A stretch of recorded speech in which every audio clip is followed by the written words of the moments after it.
নতুন কন্টেন্ট ক্রিয়েটরের উদ্দেশ্য কিছু কথা আমি বলে যাব। অবশ্যই আমার ভিডিওটা সবাই দেখবেন। হ্যাশট্যাগ ব্যবহার করতে হবে, এটা কোনো বাধ্যতামূলক না। ভিডিও কিভাবে ভাইরাল করা লাগবে এটাও কোনো কাজ না। আসলে একজনকার লাইফে গেলে লাইভটি শেয়ার দিতে হবে, শেয়ার দেওয়ার পর লাইভটি ডিলিট দেবেন, এটাও কোনো বিষয় না। কেন আমরা লাইভটি শেয়ার দিয়ে বিষয় দেব, কয়েকটি গুরুত্বপূর্ণ কথা আপনাদের মাঝে আজকে আমি তুলে ধরবো। অবশ্যই যদি আমার কথাটা ভালো লাগে তাহলে আমার ভিডিওটা শেষ পর্যন্ত দেখবেন, আর ভালো না লাগলে ভিডিওটা ঠেলাই দেবেন। আমি প্রথম কথা বলি, হ্যাশট্যাগ। আসলে হ্যাশট্যাগ ভিডিওতে অনেকে ব্যবহার করে, আসলে হ্যাশট্যাগ ব্যবহার করার কোনো দরকার নেই। হ্যাশট্যাগ ব্যবহার ছাড়াও আপনার ভিডিও ভাইরাল হবে, হ্যাশট্যাগে কখনো ভিডিও ভাইরাল করে না। আরেকটি কথা আমি আপনাদের মাঝে তুলে ধরবো, সেটা হলো লাইভ ইস্যুটা। লাইভে একজনকার লাইভে যাবেন, যা 2-4-5 মিনিট থাকবেন, থাকার পরে ভালোবাসা দেবেন, ভালোবাসা দিয়ে ওখান থেকে বেরিয়ে আসবেন। আসলে যার লাইফে যাবেন ওই লাইফের অ্যাডমিন আপনাকে প্রতিনিয়ত বলতেছে লাইভটি শেয়ার করো, রিয়েক্ট দাও, কমেন্টস করো। আসলে ভাই বর্তমান লাইফে যায় থাকা বেশি কমেন্টস করলে আপনাকে কমেন্টস ব্লক অথবা স্প্যাম ধরে দেব। স্প্যাম কখনো সহজে ছোটে না। আপনি কেন নিজের ক্ষতি করতে চাবেন? আপনার সবার লাইফে যাবেন, 2-4-5 মিনিট কমেন্ট করে বেড়ে আসবেন। বেশিক্ষণ থাকার কোনো প্রয়োজন হয় না। আসলে বেশিক্ষণ যখন অন্যের লাইফে থাকবেন তাহলে আপনার সমস্যা হবে 100%। আসলে স্টার সেনকারী, একটা স্টারের আশায় 10টা স্টারের আশায় আপনারা কি করতেছেন, সারাক্ষণ লাইফে পড়ে থাকেন। আসলে ভাই আপনাকে ভালো করে ভিডিও তৈরি করেন, যদি আপনার ভালো ভিডিওগুলো ভালো হয়, আপনাকে ভিডিও দেখে যারা স্টার সেনকারী আছে তারা অবশ্যই ফুলের ভালোবাসা দেবে।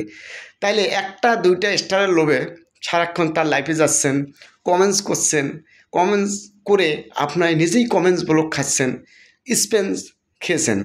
এইসবে থাকার কি দরকার আছে? কোনো দরকার নাই। কেন থাকবেন? কেন এখানে থাকবেন? আপনি জাস্ট 2-4-5টা কমেন্টস করি ওখান থেকে চলে আসবেন। যদি আপনার নতুন পেজটা ঠিক রাখতে চান, কিন্তু ঠিকঠাকভাবে কাজ করতে হবে, কখনো কারো লাইফে যাবে না। ভিডিও ভাইরাল করা আপনার কারো কাজ না, আমার কারো কাজ না। আপনার ভিডিওর কোয়ালিটি ভালো হলে অবশ্যই ফেসবুক নিজের থেকেই ভিডিও ভাইরাল করে দেবে, নিজের থেকে। আপনার কাজ হচ্ছে ভিডিও কোয়ালিটি সম্পূর্ণ ভিডিও একটা তৈরি করেন, পরে ফেসবুকে আপলোড করেন এবং ভিডিওটা ছাড়েন। এটা সম্পূর্ণ কাজ হচ্ছে ভিডিও। ফেসবুক কোম্পানি আপনার ভিডিওটা ভাইরাল করবে। আপনার ভিডিও যদি কোয়ালিটি ভালো না হয়, কিভাবে আপনার ভিডিও ভালো করবে? হ্যাশট্যাগ ভিডিও ভাইরাল করা, লাইভে যায় লাইভটি শেয়ার দেওয়া, স্টার সেন্টারের পিছিয়ে থাকা, এটা থাকার দরকার নেই, কখনো দরকার নেই। আপনি সবাইকে ভালোবাসা দেবেন। হ্যাঁ, আরেকটা বিষয় আছে, অন্যের ভিডিও দেখতে হবে। অনেকে বলে হ্যাঁ অন্যের ভিডিও দেখতে হয়। যারা নতুন কন্টেন্ট ক্রিয়েটর আছে অন্যের ভিডিও বেশি বেশি দেখুন, বেশি বেশি কমেন্টসগুলোর উত্তর দেন, তাহলে আপনার পেজটা সাজেস্ট করবে। যখন আপনি বড় সেলিব্রিটি হয়ে যাবেন তখন কিন্তু আপনাকে সেই অন্যের ভিডিও দেখা লাগবে না, অন্যের ভিডিও পড়ে থাকাও লাগবে না। তখন এমনি আপনার ভিডিও অটো চলবে। কারণ এখন যত অন্যের ভিডিও দেখবেন, এঙ্গেজমেন্টগুলো সব ঠিক থাকবে এবং আপনার ফলোয়ার বাড়তে থাকবে।